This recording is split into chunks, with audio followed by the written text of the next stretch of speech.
Sentiamo sempre parlare di queste fantomatiche calorie, nelle trasmissioni TV, nelle palestre, dai nutrizionisti, nelle diete. Ma cosa sono veramente e di quante ne abbiamo bisogno giornalmente per rimanere in sano equilibrio? Vediamolo insieme dopo la sigla.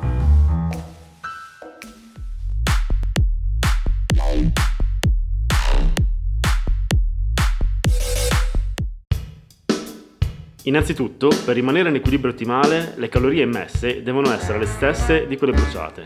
Naturalmente, se quelle introdotte sono maggiori, si trasformeranno in grasso e ci faranno ingrassare, e viceversa, se ne consumiamo più di quelle che ingeriamo, ci sarà un dimagrimento. Per calcolare l'energia che introduciamo con gli alimenti e quella che il nostro corpo consuma, serve un'unità di misura, che è appunto la caloria. Scientificamente, la caloria, indicata come cal, con la C maiuscola, è la quantità di energia che serve per aumentare la temperatura di 1 kg d'acqua distillata di 1 grado Celsius ed equivale ad 1 kcal, che corrisponde a 1000 calorie, con la C minuscola, che per gli alimenti non viene mai utilizzata, perché è troppo piccola per misurare l'apporto energetico per il nostro organismo.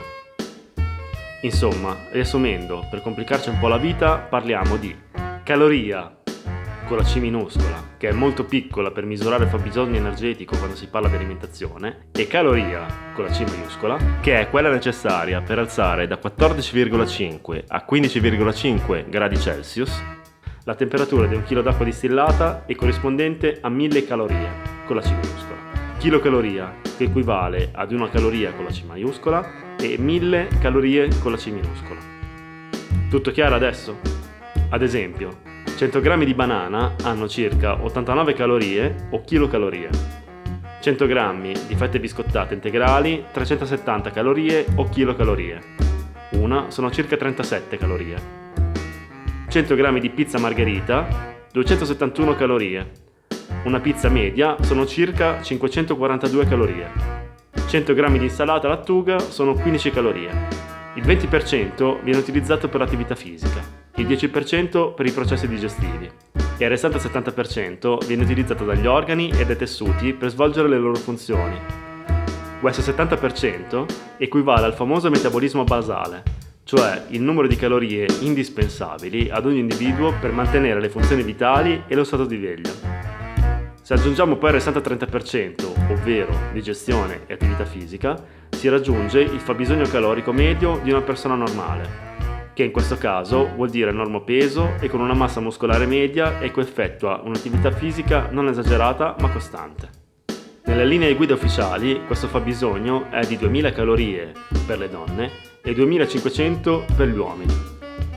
Naturalmente, se ad esempio incrementiamo la nostra attività fisica e quindi aumentiamo la quantità di calorie bruciate, dovremo, per mantenere un equilibrio costante, aumentare le calorie introdotte. Ma anche l'età varia il fabbisogno giornaliero. Gli anziani hanno un metabolismo molto più lento e quindi bruciano meno calorie e di conseguenza ne dovranno introdurre meno. Anche mangiando gli stessi cibi e le stesse quantità, ogni individuo può reagire potenzialmente in modo diverso e non introdurre lo stesso numero di calorie. Questo dipende da diversi fattori, come la flora intestinale, la lunghezza dell'intestino e i livelli di enzimi presenti nell'organismo. Tutto questo rende la capacità di ricavare energia dallo stesso cibo nelle stesse quantità un po' diversa da individuo a individuo. Speriamo di aver fatto un po' di chiarezza se qualcuno avesse avuto ancora dei dubbi riguardanti questa unità di misura così importante per il nostro organismo. Se questi argomenti vi interessano, lasciateci un messaggio e ne affronteremo altri insieme. Io vi saluto e vi ringrazio per averci seguito.